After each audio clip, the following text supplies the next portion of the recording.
We should be going now, Cool. but I'm always waiting to see if it starts on my TV, because then I know for sure it's happening. All right. I think it delays anyway, Yeah, doesn't it's it? always So a minute late, yeah. and then oh yeah, there's movement, but not on my computer yet. Okay, now I have to.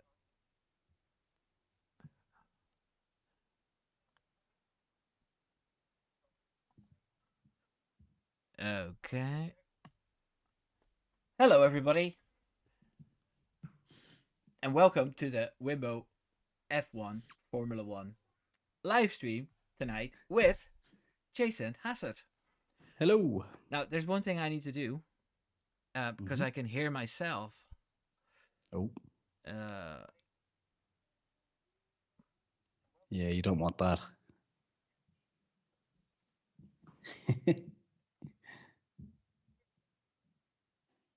I know how to fix it.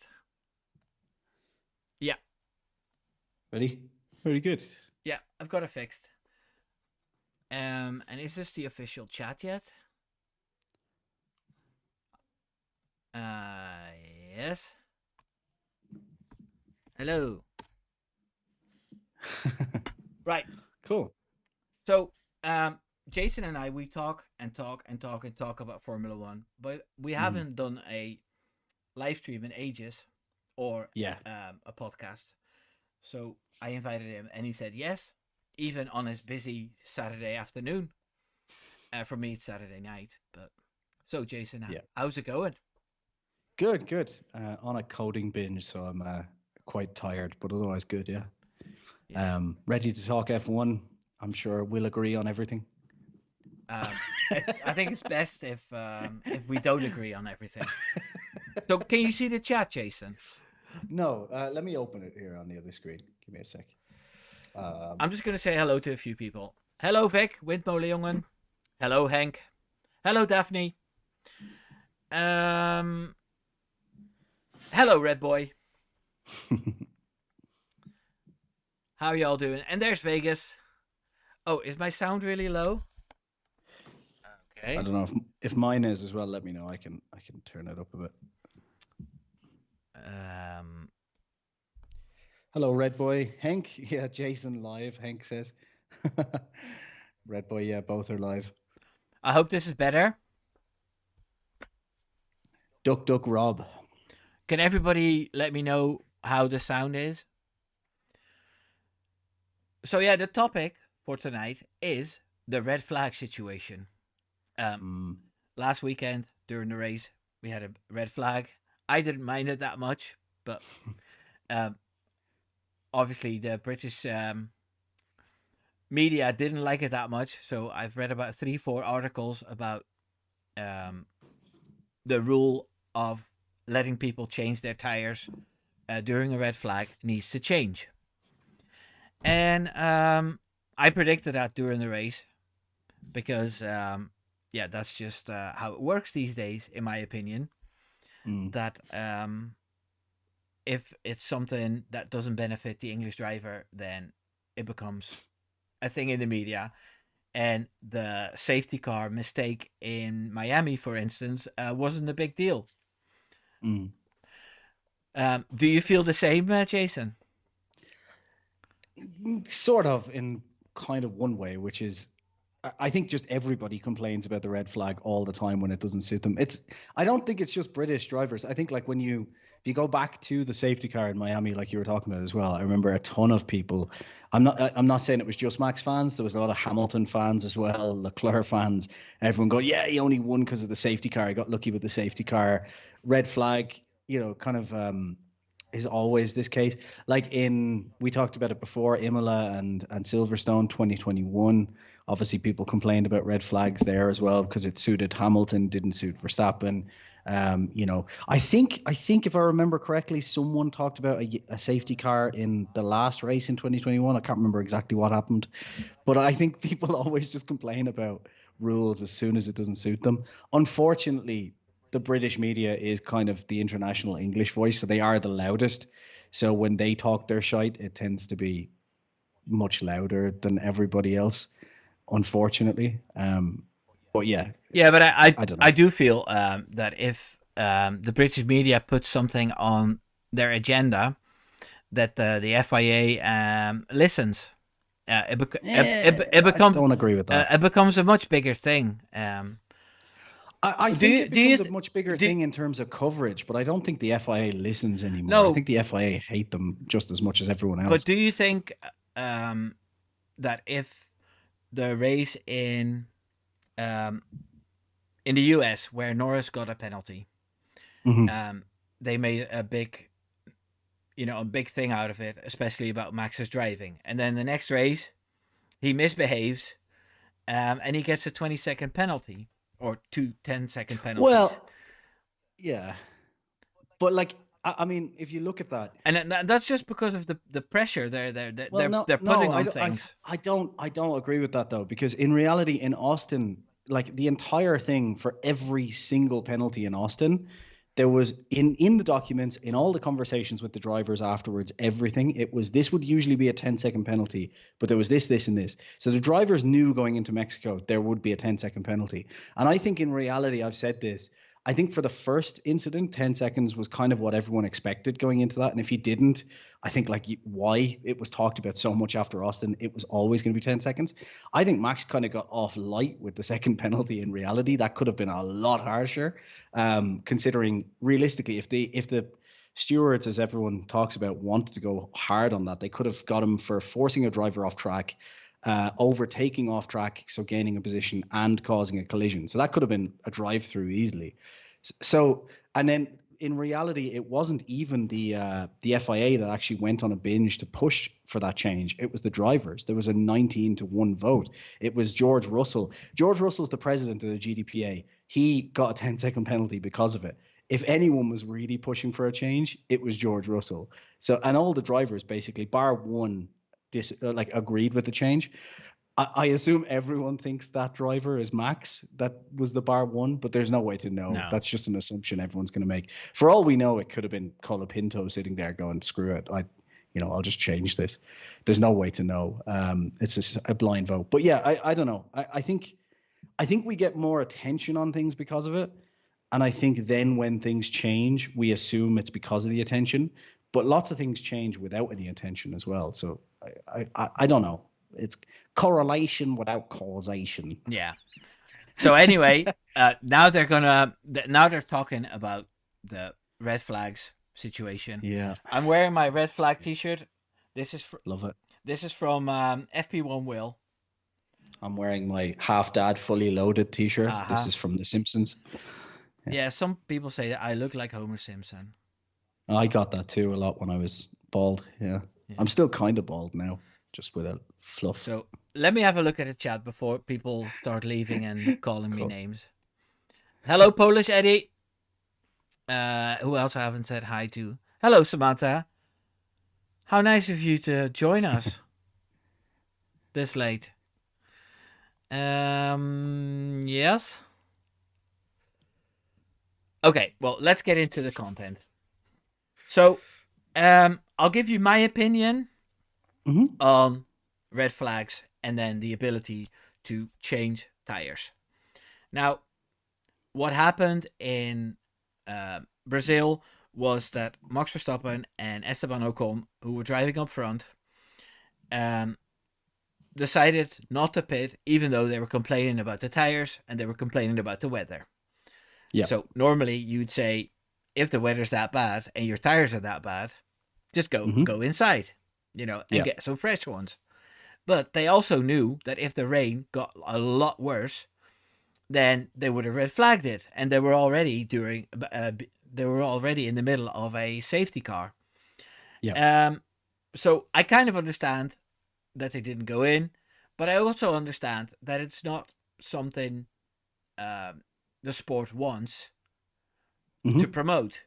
Drivers deliberately not pitting on shitty tires because they're waiting for something else. It's quite dangerous. Yeah. So they waited, and then Colapinto crashed, and then it became a red flag, and then they got the free pit stop. So on one hand, I'm saying, hey, it takes skill to stay out there, not crash, and take that risk.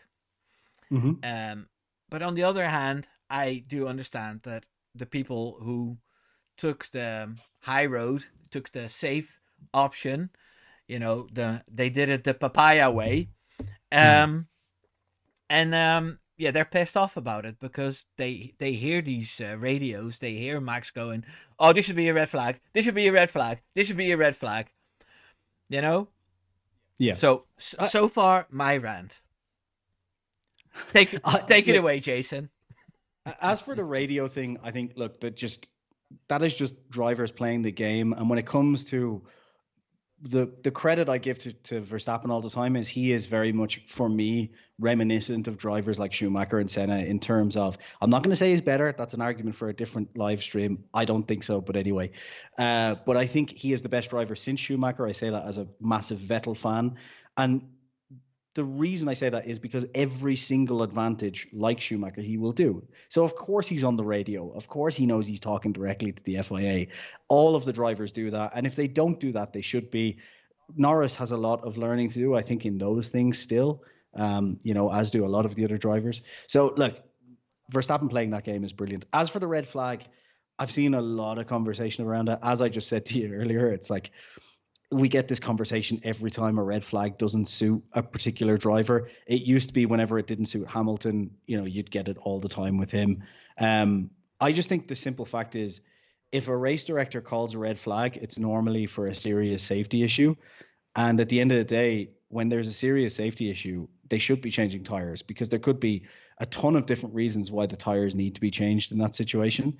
And the only way to fix it in reality is to have, I think, like we discussed, is to have all of these little kind of, oh, if this happens, then this type of red flag is out. If this happens, then this type of red flag is out. And I think that's an even worse situation. So I think we just need to deal with the fact that, or the fans just need to deal with the fact, regardless of whether it suits you or not, sometimes a safety car will help you and sometimes a safety car will hinder you. Sometimes a red flag will help you and sometimes it won't. Yeah. And that is part of the game, and the teams need to be on that the whole time. And I think credit to not only Max but Red Bull as well. Like, Red Bull are constantly, for a fact that if there is a strategy to be played, Red Bull and Mercedes, to give them credit, will likely be on it. And I think watching that race that morning, even incredibly hungover, as soon as Norris pitted, I thought to myself, that's a terrible idea. They should have been covering Max and forgetting about what Russell's doing. So I think, as much as the red flag was a bit of luck for Verstappen, which is another rant for another day, but anyway, as much as a red flag was a bit of luck that went Verstappen and Red Bull's way, McLaren should have been ready for that particular situation as well. So they made a bad strategy call too. Um, so yeah, I don't think the rule needs to be changed. I think the rule is fine. I think it's there for safety. So if we could have a completely different conversation with the FIA about whether or not red flags should be called in certain situations, but that's a different conversation. Yeah. Like, that's, like, could you use a safety car instead of a red flag? Sure. Realistically, they could have just ran the drivers through the pit lane and not, Colapinto was on the pit straight. So if they really wanted to, they could have Yeah. kept a safety car. But yeah. Yeah, at that point, the drivers were already asking for a red flag, and then the crash just Mm-hmm. pushed them over pushed the decision. You know, Mm-hmm. so I wanted a last race title fight as much as anybody else. Like, that's, for me, that's what I would have loved. But even I was like, look, it's a red flag. Sometimes it goes your way, sometimes it well, doesn't. I saw an Instagram reel today, Oh God. and I saw 3 laps of Max Verstappen side by side with Norris, and they started. Mm-hmm. It was the same lap, but they both started at the start. Yeah, Mm-hmm. and it just explained, like, okay, Max breaks 9 meters later here, and he's already 2 tenths up, and this guy, 3 laps long, he just Mm-hmm. analyzed everything that Max did. In those 3 laps, Max gained like 4.3 seconds. So Yeah. with what Max was able to do, if Max needed to come from P6 to P1, I think he would have done that as well. I said that as well. I think so too. The only thing that would make me question whether it would be 100%, is that we saw that like as the race went on and as the degradation kicked in, overtaking was getting progressively more difficult on the track. But the thing is as well, like there's two parts of that. Max was definitely the faster driver as soon as the wet kicked in. 100% in that race, he was faster. The other thing was when we got into the race situation, that McLaren was nowhere near as good. They put too much wing on. It was slower in the straights. And whatever was going on with braking wasn't just affecting Norris. You could see Piastri was really struggling as well. So I think, look, I think it's a situation that we've seen all season. Like Norris makes mistakes, but McLaren also have just made so many mistakes this year. Like I worked it out that if we don't account for Norris's mistakes, as in we keep all of Norris's mistakes and we just account for McLaren's mistakes this season, we would still have like an 11-point gap with 3 races to go. We'd have an epic title fight on our hands. Yeah. So like I will say Norris wasn't ready for a title this year. I think that's 100% accurate. He made too many mistakes, but I think just as much needs to go on McLaren there. So yeah, that's a long rant to say. I think you're right that there's just as much of a chance that even without the red flag, Verstappen would have been challenging for the win during that race. I think just the red flag was a bit of luck on his side, and it kind of annoys me when fans are like, "There's absolutely no luck." It's like, of course, there's a little bit of luck. Did he need it? Maybe not, but of course, there's a little bit of luck. Like you can't, that the question of did he need it is a different one. But Yeah. did the luck go his way? Yeah, a little bit. That doesn't take away from how brilliant a drive it was. True. So, Bernie Collins, she, What about her? yeah, she had some comments on the Sky Sports F1 podcast, and Planet F1 made an article about it.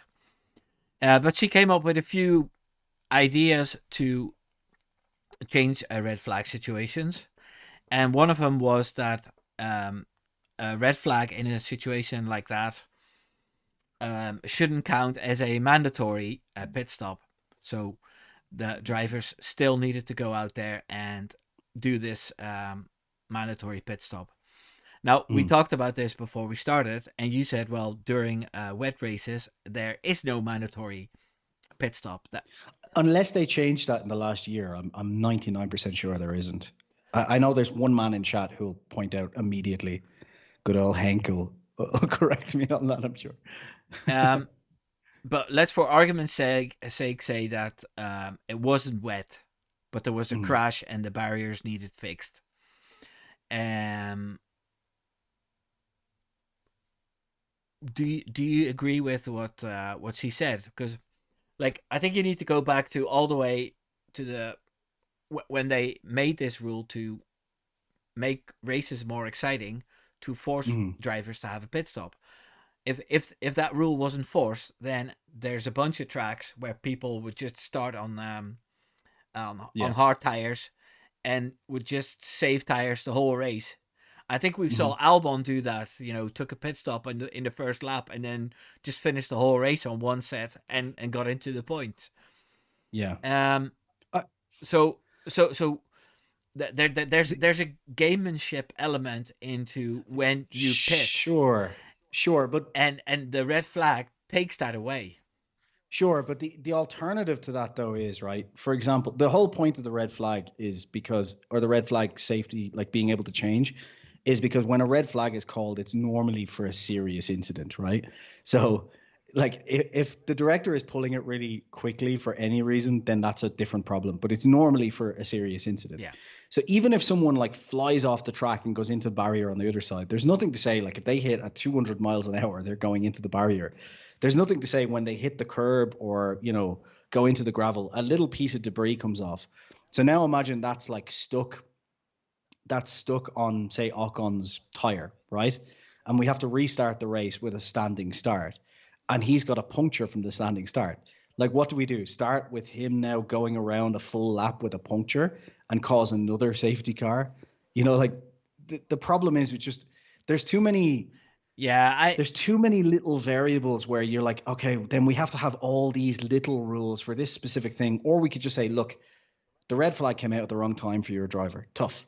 That's just that life isn't fair. Neither is F1. Yeah. Like, tough. Get over it. I just don't see any way where we can fix this red flag rule without having another 20 rules for every specific situation that happens, which will just be more annoying because then you'll have assholes like me where you'll be watching a race, you'll go on Twitter, oh, why did they do this during the red flag? And I'll come on and go, well, actually, it's because of Article 24.616 that when the sunlight is low during a winter's day, they have to be allowed. Like, what are we doing here? Like, Yeah. I just don't. I think the rule is fine. Yeah, and then you it's have fine. you have different stewards every race. So That's annoying. Yeah. one steward will push for this solution, and then a race later there's 4 different people, and Another uh, a really quick thing that annoyed me so much in Brazil, if I'm honest, though, is people who complain so ardently about the rules and don't understand that there's a difference between the race director and the stewards. Because everyone's like, oh, Johnny Herbert pulling a red flag. It's like, Johnny Herbert doesn't pull the red flag. The stewards have nothing to do with the red flags. The race director just presses a button. Like, it's nothing to do with the stewards. yeah, And everyone's like, oh, Johnny Herbert's biased red flags. I'm like, this has nothing to do yeah, with but Johnny Herbert.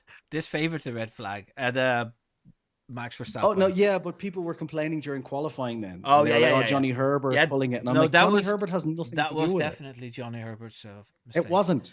No, but you don't know this, but he actually rung Niels. He rang him, did He he? rang Yeah, Niels yeah, Vidic, yeah. Of course, and yeah, yeah. uh, he said, And he, you need to. and you're telling me You, Christian Horner wouldn't immediately publish that?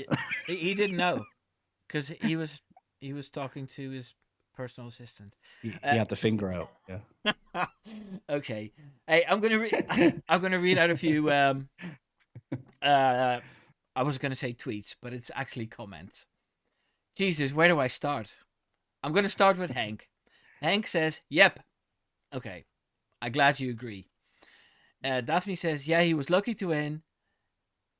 He did all the wrong things to try to win." Polish Eddie said, "I would love to stick around, but my eyes are literally closing on their own. I'm off to take a nap. Have a great rest of your day, ladies and gents."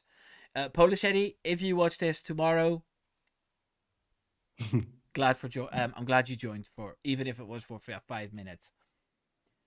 Okay, and Windmo Leonge says, "Beware of the show-defining rules. The rules should be the rules. They are there for a reason." That's a nice one. Show-defining rules. Hank says, "Max wasn't lucky. Look at his tires in Parc-Fermé. Yeah, just to Those clarify look that one. almost brand new." Yeah, just to clarify on that one, I'm not saying like I think like I'm not saying he was lucky to win the race or anything. I'm just saying a little bit of luck went his way there because if the red flag didn't come out, he would have had to drop at some point behind. Like at some point, he would have had to pit it. No, And it we would saw have, how much difficulty he had passing Leclerc. He was the only one putting up a fight.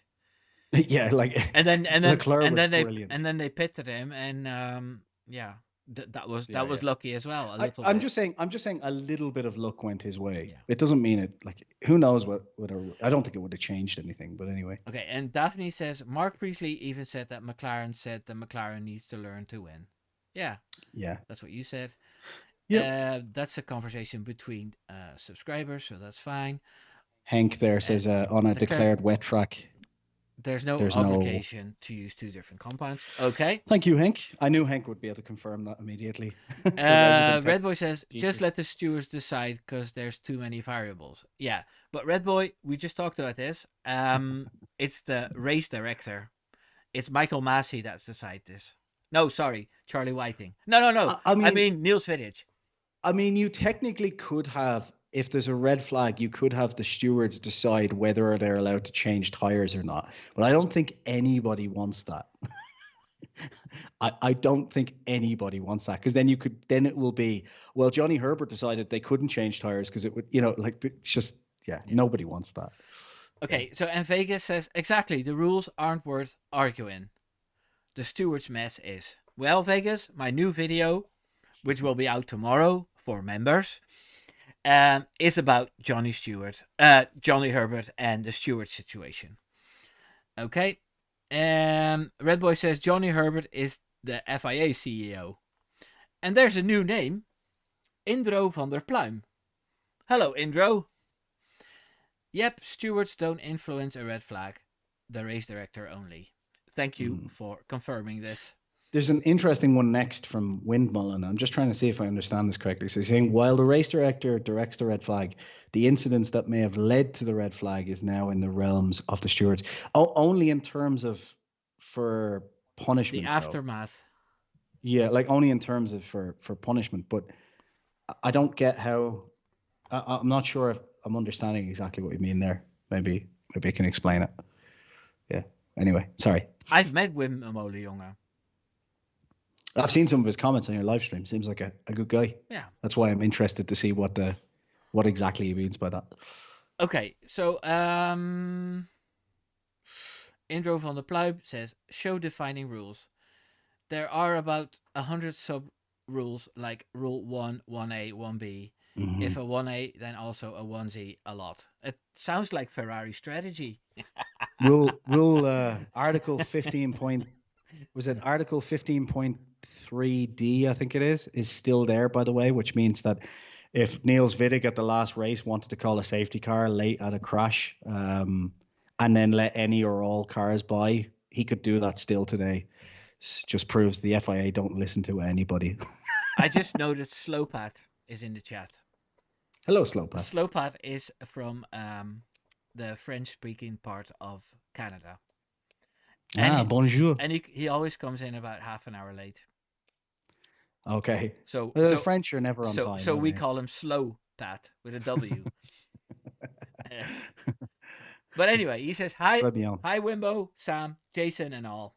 Red flag debate is silly. So many factors are luck-based. Did the Brits complain about the safety car in Miami? Let them cry and ignore them. Bunch of whingers when their driver does not win. I've realized every fan base just complains now. It's just the British are the feckin' loudest as always. Listen, this is a bit of a sidetrack, yes? Yes. Okay, so when you're watching a soap, yeah? You're watching EastEnders, yeah? Well, I don't, but yeah, some people do, yeah. But every day, Phil does something bad because he's the bad guy. Yeah, and there's people watching it and they'll go, oh my God, I can't believe what a dickhead that Phil is. I hate him. Yeah? Mm-hmm. Yeah? Yeah. That's my mother used to be one of them. Yes, yeah. But that's part of the show. Yes? Of course. I'm a Max fan, and every decision that is slightly against him is the FIA screwing with him. Yes? Oh, yeah. But Mike... And the other drivers, when they do something, it's really bad. And when Max does it, it's not that bad. Yes? Sure, but the difference between a soap opera and a sport is a soap opera is actually scripted. Whereas a lot of fans, Hamilton and Max fans recently, seem to think that F1 is actually scripted. And my point to that is, if you felt like F1 is scripted, why would you watch it? Yeah. Like, surely that's the most dull thing in the world to just go, oh, well, it doesn't matter how good he is. You know, they've already decided who's going to win. So. Yeah, but, you know, the script might go my direction.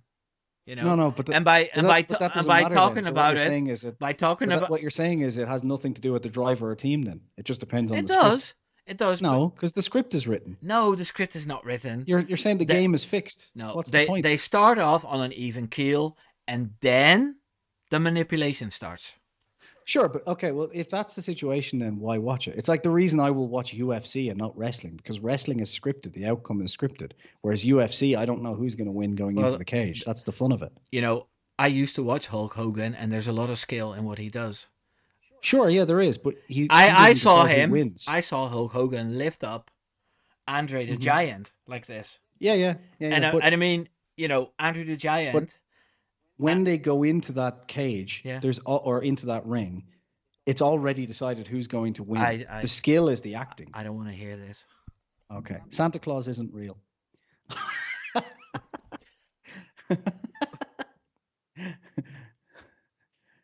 Okay. Anyway, that was an off-topic rant. Yeah. What did I write down here? I can't read my own handwriting. I don't know. Congratulations, Desi was offered a gifted a membership by your wonderful wife Samantha. Yeah. Dude. That means expensive. Yeah. Yeah. See, Mercedes got off with a fine. Yeah, for changing Yeah, the air in the tire tires. pressures. Yeah, yeah, yeah. I'm a bit confused about that one because like there's I kind of right. This is going to sound like I'm a Norris fanboy now, but I kind of understood the Norris and Sonoda like punishment, right? I was a bit surprised by it as well because the reason I understood it was because it was unprecedented, like it had never happened before. So you've got a situation where you have to come up with a punishment, and I was kind of thinking they're going to go light on this, and then they're going to say if it happens again, this will be the punishment going forward, because that's generally what happens in these situations where it's like the first time ever. But with a tire pressure thing, it's like that's just a specific like here's the technical regulations of what you're allowed to do. And normally, if you break any technical regulations, it's just a disqualification. Yeah. So I was like, this is a bit like one is a sporting code that's never happened before. One is technical. Technical is always just you're gone. Sorry, tough. And sporting is like, well, let's make a judgment here. So I was a bit surprised by that, and I kind of my expectation was Hamilton and Russell would get disqualified. Norris would get like a slap on the wrist, and everyone would have a meltdown. And instead, it was just all the British drivers got a slap on the wrist, and everyone still had a meltdown. Hmm. So that was a bit Well, strange. Yeah. I thought it was pretty quiet about those decisions, and Max fans were too busy celebrating Yeah, of course. after all these months. However, if that had been a situation where Max was in sixth and all three of those drivers were ahead of him, you can absolutely Oh yeah, imagine there would have been a meltdown. yeah, Absolutely. definitely. Yeah. Um, yeah. I guess no one cares about the rules, just how it So affects them. Windmolen says what happens now is what is allowed in the pits, and whatever the stewards may or may not decide. The I think race there was outcome potentially. there was another thing before. Let me just say. So he said, no problem. Red flag called, but incident is noted, then referred to stewards. The call by race director is now largely irrelevant since they all stop and return to pits. No, because the red flags aren't referred to the stewards. That's No. only if you're talking about penalties. Yeah. So if a red flag's called, it's just a red flag. The race director refers things he wants judged to the stewards. So the way it works is just simple. Like if there's a collision between two drivers and the race director thinks it's more than just a racing incident, he then goes, right, I think this needs to be reviewed and punished, and sends it to the stewards room. So unless the race director sends a decision to the stewards room, the stewards don't get involved. Yeah. So what happens now is what is allowed in the pits and whatever. So I get where you're coming from, but yeah, in that particular with red flags like that, it is completely separate. But I know I think I know what you're trying to get at. Yeah. Anyway, sorry. So I'm reading a new name here. Glazeder FGC. Bruh, isn't that the Zodiac Killer guy? Yes. Hello. Yeah, it is actually. I thought it was your brother. I wonder, is this Glazeder? Is this like a joke that you've actually seen me before and you knew exactly who I was, or is this genuinely just someone who's never seen me before and went, "Hey, I've seen that guy's documentary." That's hilarious. But yes, it is. Do you want to promote your channel a little bit? No, not really. No. Google Jason Hassett, you'll find me. It's fine. Yeah. What you can watch me on Amazon Prime.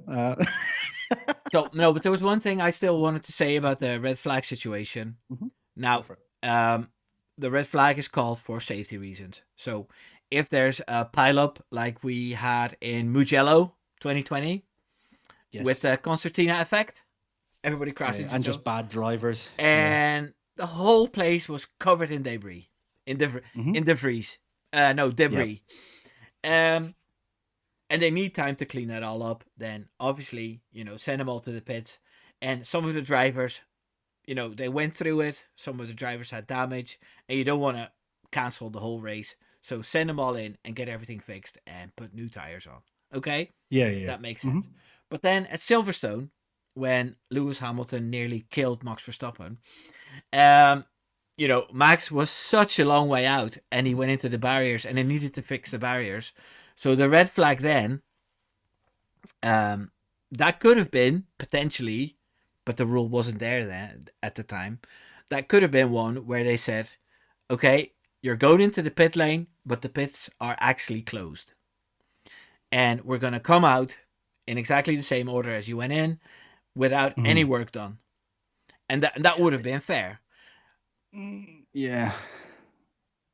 I don't know. Like the thing is, if it's a situation like that, then I think the only way to get around that is to just go right from now on. If there's not like massive debris on track, we just do kind of what they used to do more so when Bernie was there, which is we just run a yellow flag, like we just run a safety car. And if there's some debris on this pit straight, we can run through the pit stops or through the pit lane and continue out. Yeah. So like they could just the problem is they're trying to have a compromise because what happened was in 2021 they went on this absolute binge of saying we want as much green flag racing as possible. So they started using red flags more because what they used to do under Bernie was like I'm not saying it was all the time. There was red flags obviously under Bernie's era. I'm just saying they used to not be afraid to just run a safety car for 20 laps. And I think some fans forget that. Like we're like, oh, there's so much wet racing, but then forget about the 18 laps under safety car that we would do. So I think the only other option is to go back to where you just have a safety car run around for 10 laps while they fix the barrier. And that then annoys people because you're like, why don't we just do red flag and then we don't lose like 10 laps of the race? Um, I get where you're coming from, but I Yeah. just think there's always going to be situations where I it's think you know 2021 was a strange year as well because it was a nightmare. uh, Yeah, it showed all the flaws, no, basically. but you know, because of 2022 regulations or the 2021 regulations were postponed to 2022, and then they had these cutouts to get rid of some downforce because Pirelli was afraid that the tires wouldn't last.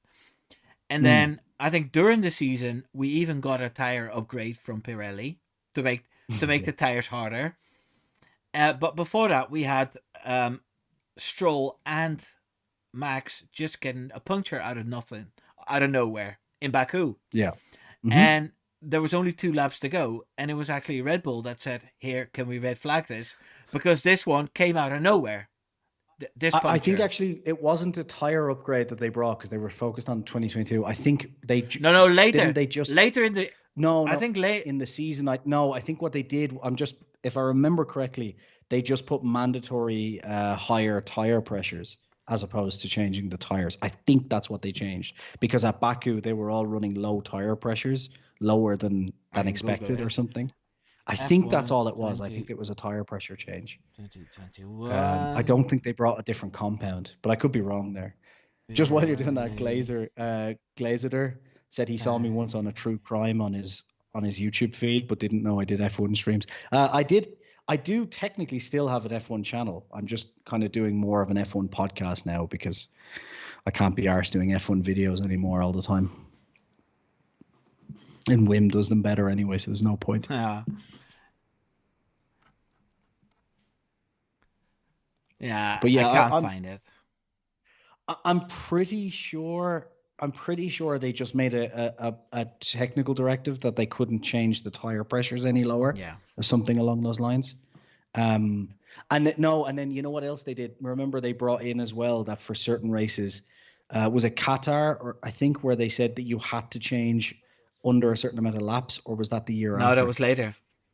That was the year after, I think wasn't it? that That they was weren't allowed to 22. do any more laps than 13 on a set or 18. Yeah, that wasn't in No, 2021, was it, or was it? that was 2022, I think.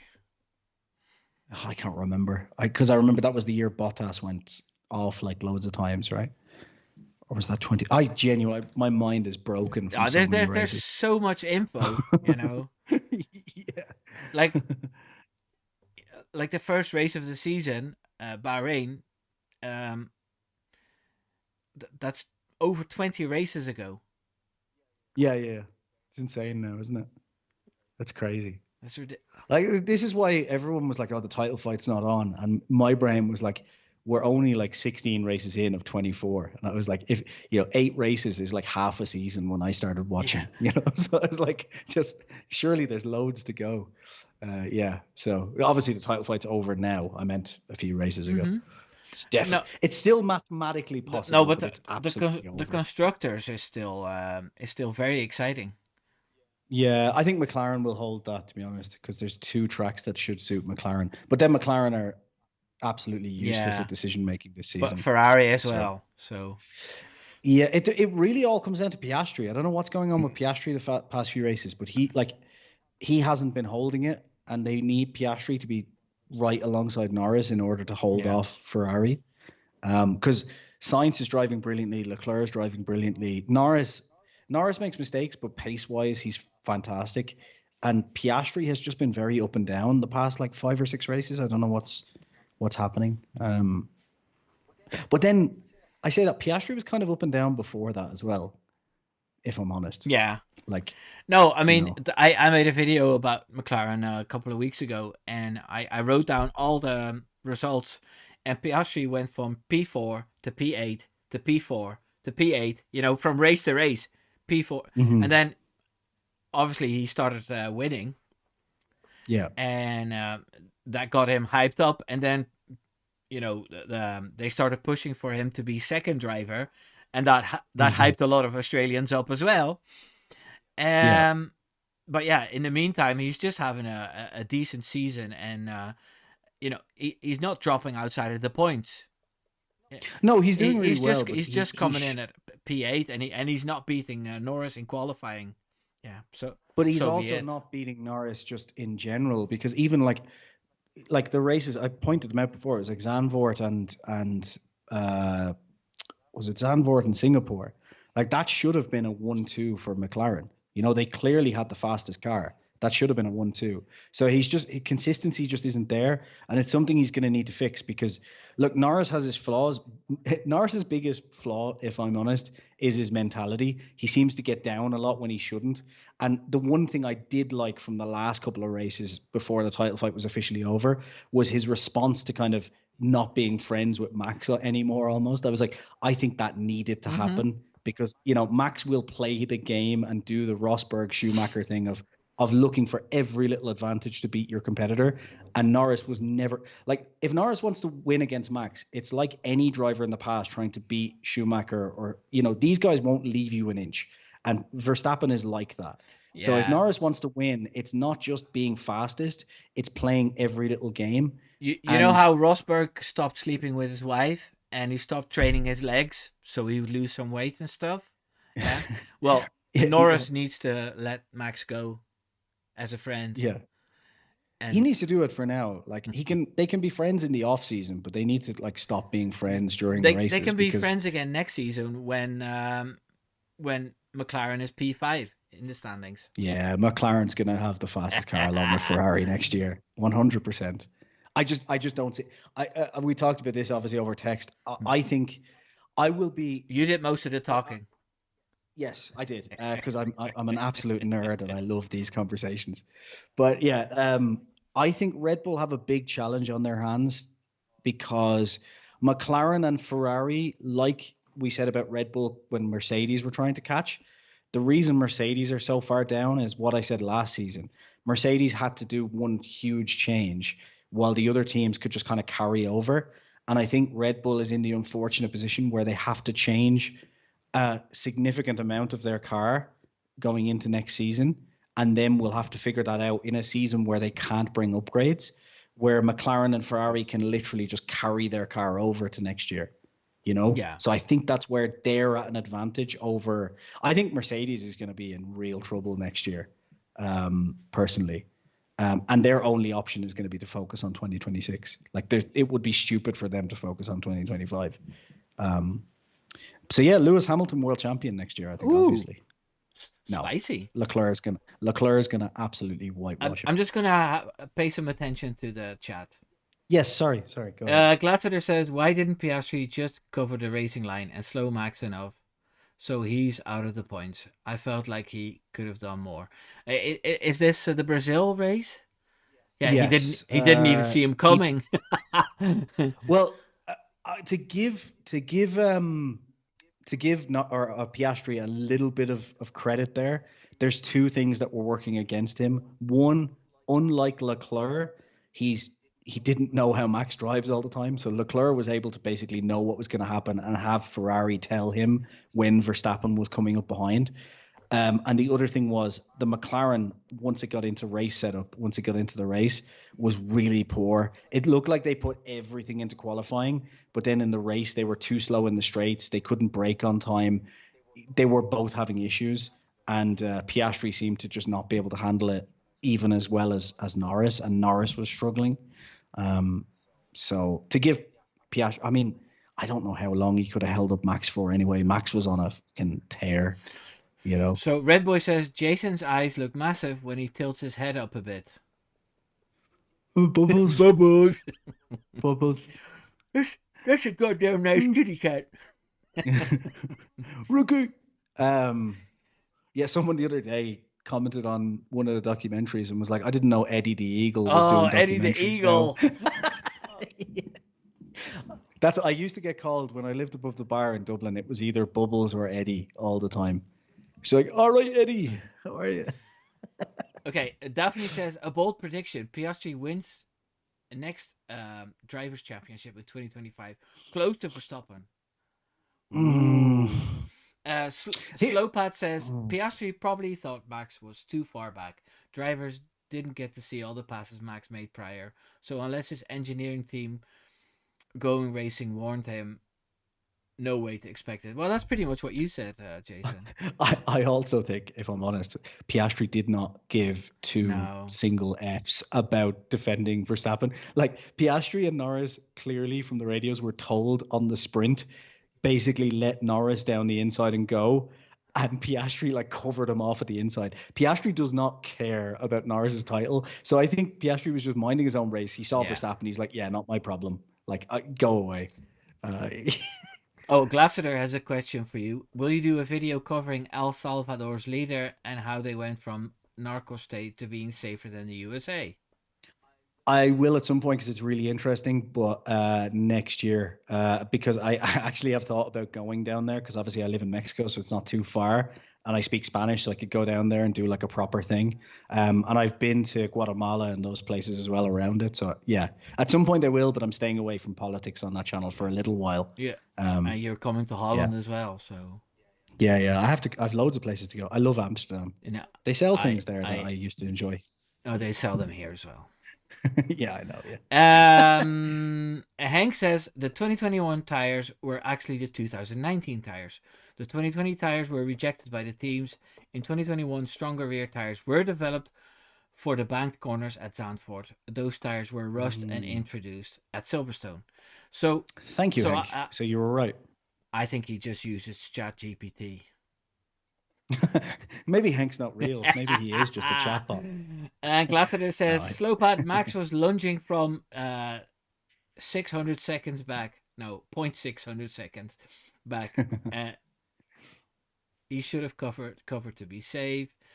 And Vin Molionga says Mark Webber enters the conspiracy chat. Yeah. And Red Boy says consistent though. Daphne says Piastri has the ball that Norris doesn't have. Windmoller says had to drop out there because my GSP Oscar was the bad. Attention! Oh, he's talking about his dog. German Shepherd puppy. Ah. And Daphne says he's still learning, but his mind to think as a champion. I sorry, I'll let you go through that, but just a quick one for you.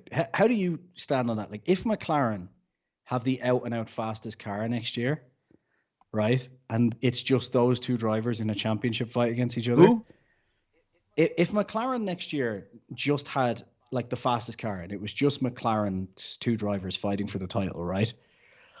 I probably would have said earlier in the season that I think on the track that Piastri's going, he could beat Norris next year.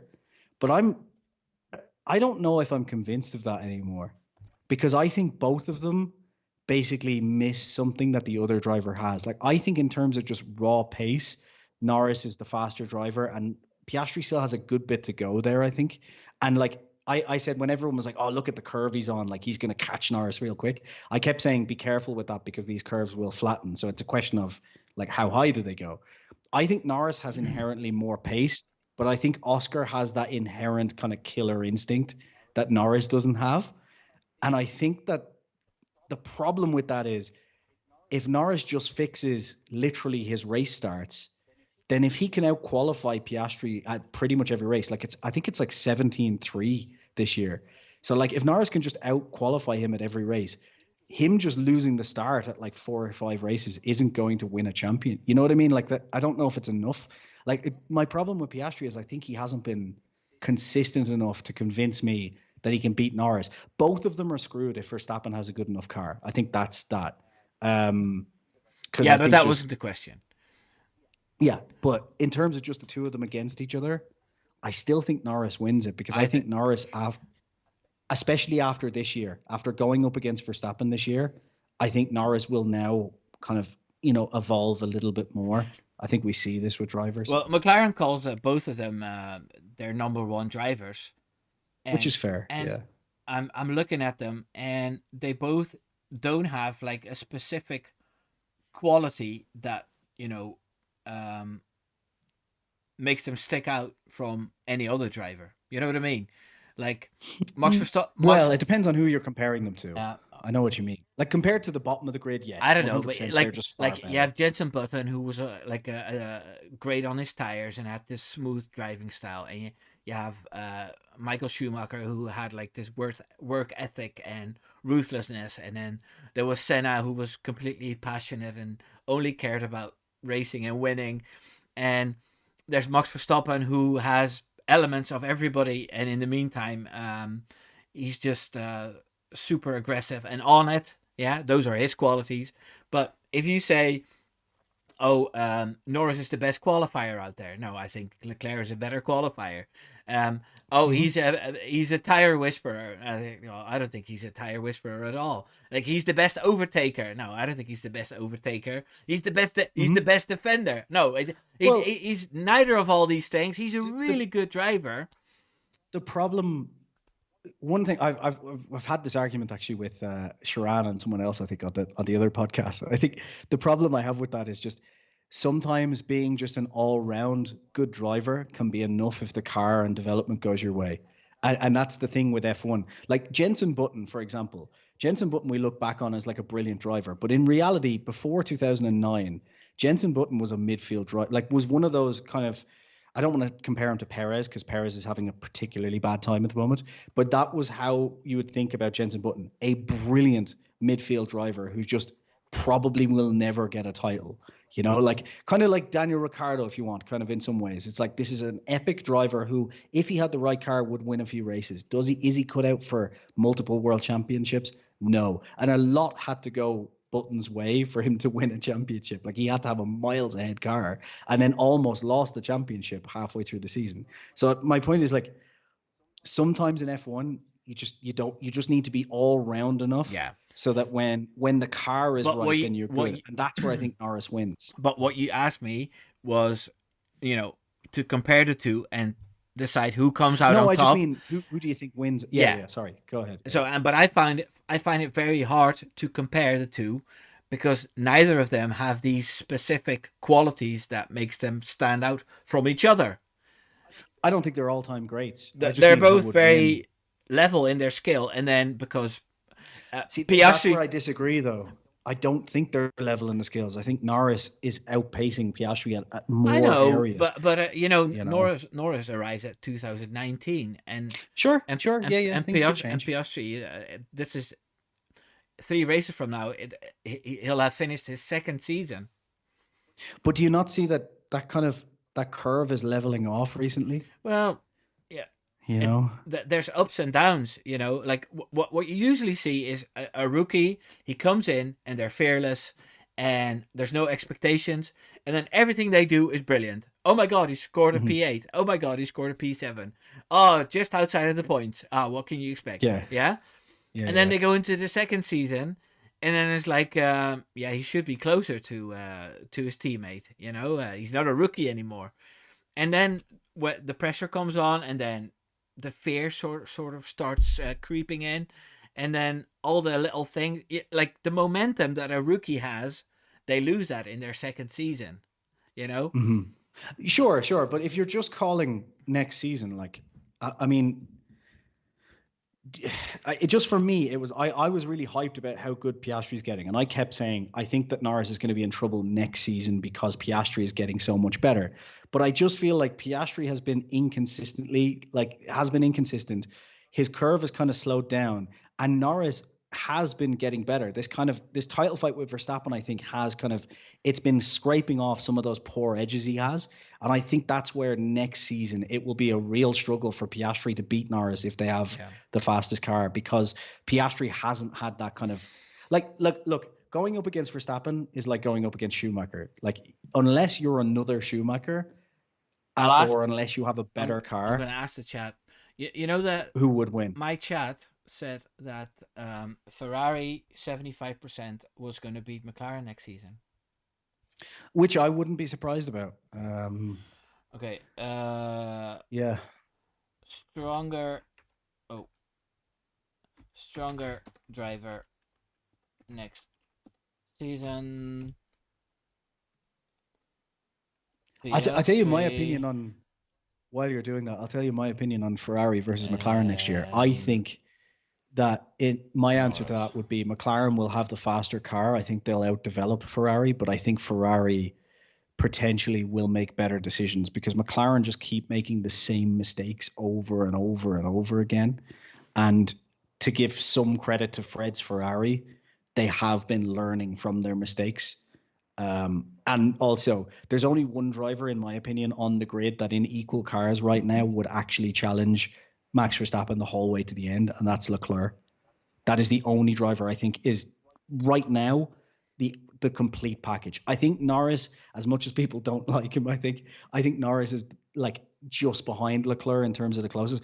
Maybe there's a big gap, but I think if you were ranking them, it's not Hamilton at the minute. It's like Norris is a closer driver than, and that'll piss people off as well. But yeah, Yeah. I think Hamilton's on his decline trajectory. I think, unfortunately Oh well, for Hamilton. I read an interview today where he said he didn't want to look back on his career and say, "Oh, I wish I had a driven for Ferrari." So, Mm-hmm. and he saw how things were going at Mercedes, and maybe he sensed that Toto Wolff was enthusiastic about Antonelli, and he basically created space um, Yeah, for Mercedes to go further I think it was in their development, and then I think it was the right decision, Ferrari right? were Going to willing to Ferrari. pay down all that money, and then there's the fashion, and then there's the projects that he likes, because yeah, like old fashioned Italians, they're not known to be kind to minorities, so to speak. Yeah, yeah, So yeah, so like as in what the wokeness meter just went up a little bit for Ferrari, yeah, yeah. which is Good luck which with is, good luck with that. I mean, they even started making cars on batteries, right? You know, well, they were doing that anyway. That had nothing to do with it. Also, No, but I mean, the but the next person who tells me that the stock went up 6% because of Hamilton, I'm like, it was the day of their earnings call. yes, You can say it was part of Hamilton, but it wasn't all 6% because of Hamilton. There's a lot of more people who care about Ferrari than care about Hamilton. And also, I hate the argument. Oh, he's bigger than F1. It's like, no driver is bigger than F1. Like, no, the only person who is perhaps bigger than their sport is Michael Jordan and basketball. That is the only one that I will even listen to the argument about. But anyway, that's a different argument for a different live stream. Forget about it. No, I look. I think he made the right call going to Ferrari because I think there was no point staying in Mercedes, and the only other option was really to just bow out of the sport.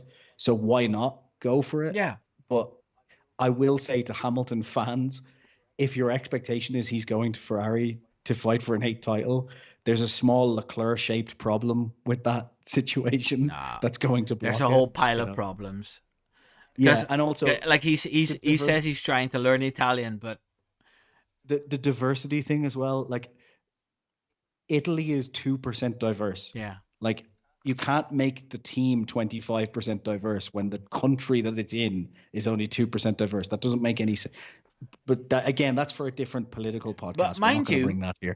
like the tifosi, um, Very diverse, I'm sure. no, but the tifosi, they'll embrace him. but Hmm. they'll 100%. Yeah. drop you like a ton of bricks if you start messing with like if Leclerc is about to win and Hamilton does something and Leclerc crashes, then he could be the most hated man that Ferrari ever had as If well. if we got a 2016 situation where they were in Abu Dhabi and Hamilton is holding up Leclerc into the graphs of Verstappen, and Leclerc is the only one who can actually win the title, the Tifosi will never speak to Hamilton Yeah, again. That will be that. Like, yeah, they are cutthroat as a fan base. So, yeah. Although a lot of them are just little girls now, aren't they? So I suppose it's different Ferrari from the fans. Schumacher fan base. They, No, they're all Leclerc fangirls. no, they're all Lando Um, Norris. um, I don't know. Yeah, I do you think Hamilton has any chance of beating Leclerc next year? Honestly, No, no, neither no, do but I. I mean, Yeah. like that's not even to diss on him or anything.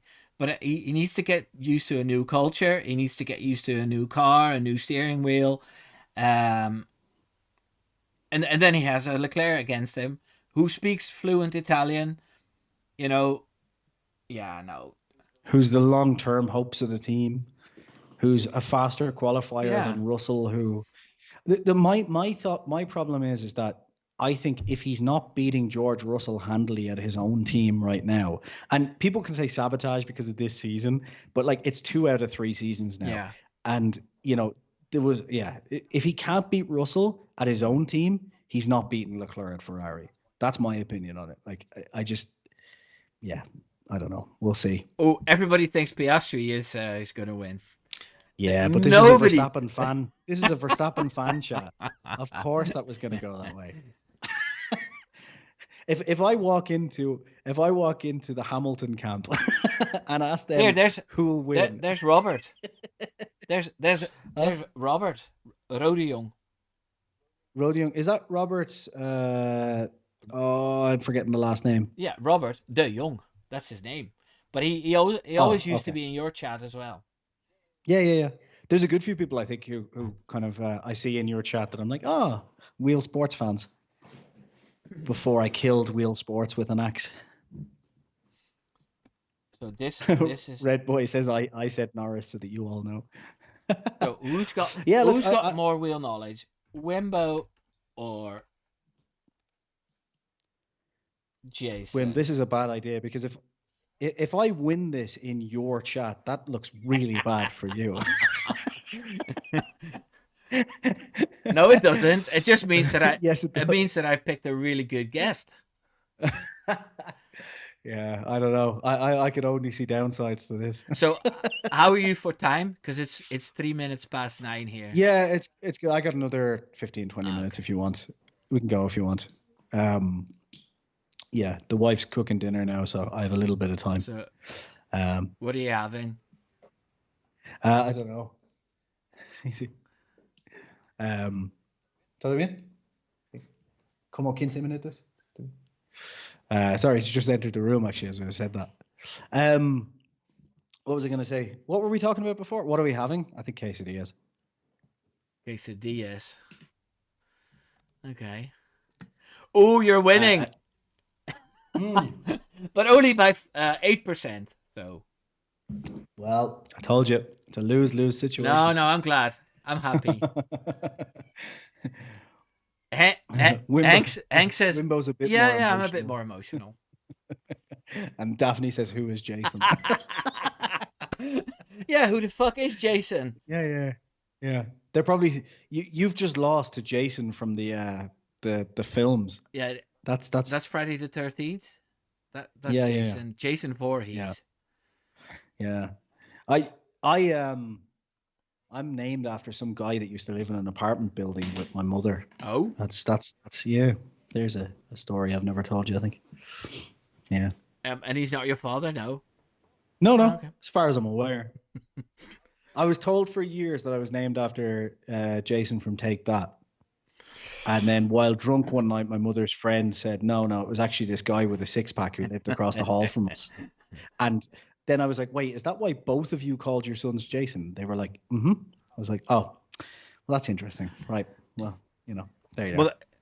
when I get people in comments saying you're bald and you don't know anything, I always say that I'm bald, and it's because I'm the Dutch Jason Statham. Yeah, yeah, yeah, And I usually laugh, and then the whole tension is gone. yeah. I'm just bald because I have a lot of vivid dreams. So I'm always rubbing my head off them. No, but you Yeah. got a bit of hair there these days. At the moment, yeah. I'll have to go to Turkey and get one of those transplants like Lewis. Really? So Um, no, just embrace no. it. Just embrace your Yeah, yeah. baldness. I'm fine with it. I can always wear an Hey, Alpine there's cap. Unraced F1. He says who's Wimbo again? Who's Wimbo again? Do you know um, the Unraced channel on Twitter? He's always he's yeah, always I'm pretty sure. posting old stuff.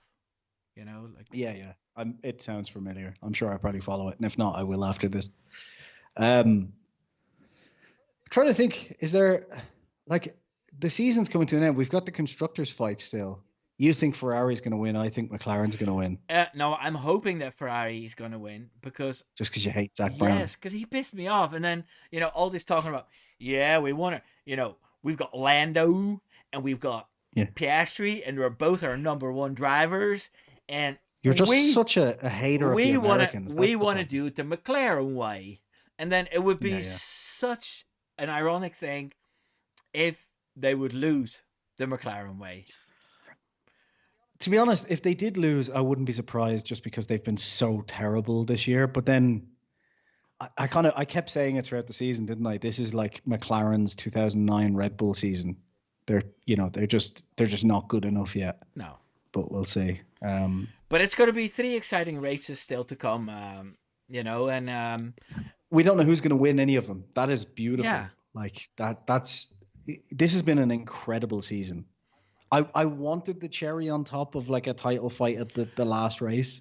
But you can't get it. If you want more tension, then the next race in Las Vegas, Ferrari should score another 1-2.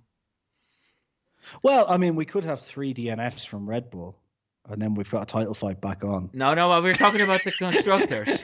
We're talking about the constructors.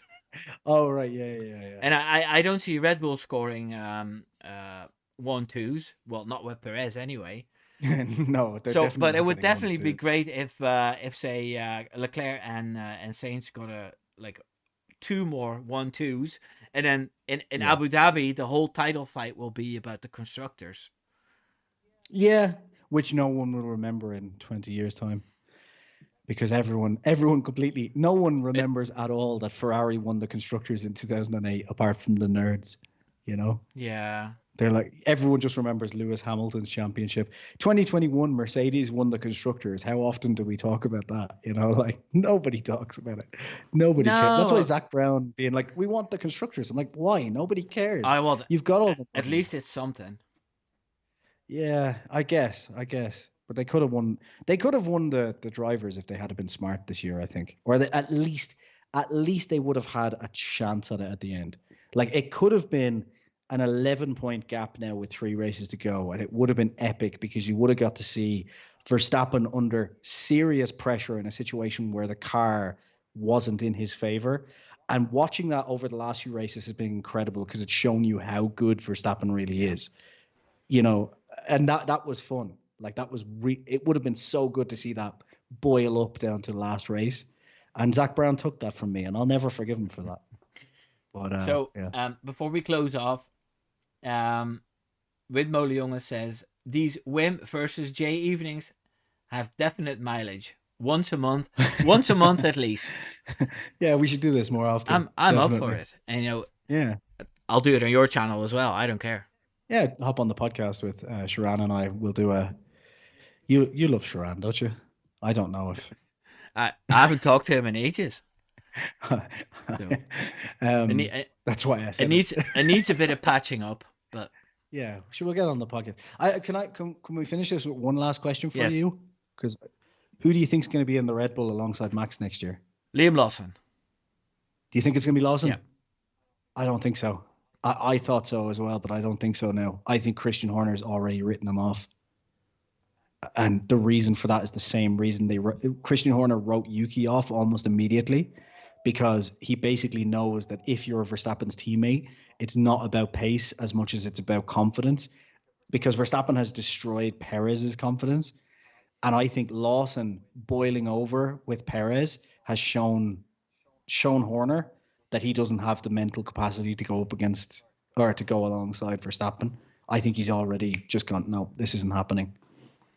And I think that's why he was looking at Colapinto, because he thinks Lawson's already kind of. If they get Colapinto, Colapinto is going to RB, and Liam Lawson is going to is the Red See, Bull. I don't think Lawson's going up. I think they've written that off. I genuinely think, and I know this is mental and you're going to laugh at me, but I genuinely think we're going to see Ricardo in that car the first race of next season, because I think they have no better option in Horner's head. Colapinto's a no-go anyway, because apparently Williams want like $10 million for him. You always use so many words and you have all these theories, but sometimes they pan out. Yes, sometimes you do. if you give enough predictions, one or two will come true. Well, I think Liam Lawson is showing plenty of potential, and he's on track. He's showing his muscles, and from the articles that I've read, is Marco is positive about him, and Horner is positive about him. Maybe I've told you Marco is the magic 8-ball of F1, and maybe I've missed an article, but I think I've read everything, and that's the whole plan, I just think for me, it's just, look, as I said, Helmut Marko is like the magic 8-ball of F1. He's like me. He just makes so many predictions that one or two will come true. No, like he says so many what's things. happening with Helmut Marko is that he wants to put all these, like, if it was up to him, we'd have Hadjar and another Red Bull junior, Lindblad, in the junior team, and then Yuki Tsunoda can go away because he was only there because Yuki would have already been in the Red Bull, 100%. Yeah. No. He wants to get rid of Yuki because he was only there for the Honda thing, and then he wants Liam Lawson in Red Bull, and then you have 4 proper Red Bull drivers, which is what they should have. Yeah, I agree with that absolutely. But then money wise, bringing in a Colapinto to fill the gap that Perez being chucked, because Carlos Slim, he's involved with Colapinto as well. Well, yeah, because Claro and Telcel and everything is all of Latin America. So they'll lose out on 30 million for chucking Perez. They've already lost. They've already lost it. And they've already lost that money because it's not going to Red Bull. See, this is the thing. I don't think Colapinto or Perez are staying, because Carlos Slim has already confirmed that basically he is no longer directly sponsoring Red Bull, and he is continuing to sponsor Perez in wherever Perez goes. And that tells me that the decision has been made that Perez won't be there next year. Basically, that's done, because otherwise, like, why would he take his sponsorships off? He has tons of money. Like, he's not short of cash. So the thing for me that just worries me is about Lawson is just that Horner's attitude about Lawson's kind of little fights with Perez. Horner's been very, very worried, it seems like anyway, that basically Perez, Albon, and Gasly, who are all competent drivers, have all fallen apart mentally alongside Verstappen. And I think that's why Helmut Marko is willing to kind of go with these guys, and Horner's like, I don't want a repeat of this again. I need someone who is 100% mentally there. And I think Lawson, like, giving the finger and getting all upset. But Colapinto is definitely not that. Like, he had a couple of good races. Who also had a good race in Williams once? Nick De Vries. He had a really good race in a Williams. Sure, but Colapinto mentally has been brilliant. Like, he's been so just, like, look at what was it in. Where was the race? It was like FP1, and then he had a crash, and then he out-qualified Albon and went on in the race. But that's just the confidence that a rookie has. Yeah, but that's what he's looking for, is that kind of. But also, Colapinto in Red Bull would be the biggest mistake they ever made, and they put Albon in when he was only 19 or 20. That was a mistake. They're not going to do that again. Like I no, I don't think they the will. I whole think they'll sole reason why Perez was hired is because he was already an experienced midfield driver. see. This is why I think they'll go with Ricardo. And I know it sounds ridiculous, but you know I why? don't mind. Because because Ricardo they can tailor, right? And Ricardo also is a situation where he doesn't have any pressure going up against Verstappen. Like for him, it's like he just literally No, like he has the way everything the to gain and situation nothing now to is lose. now, if Ricciardo comes in every race at P5, P4, then that's a result compared to what Perez is showing.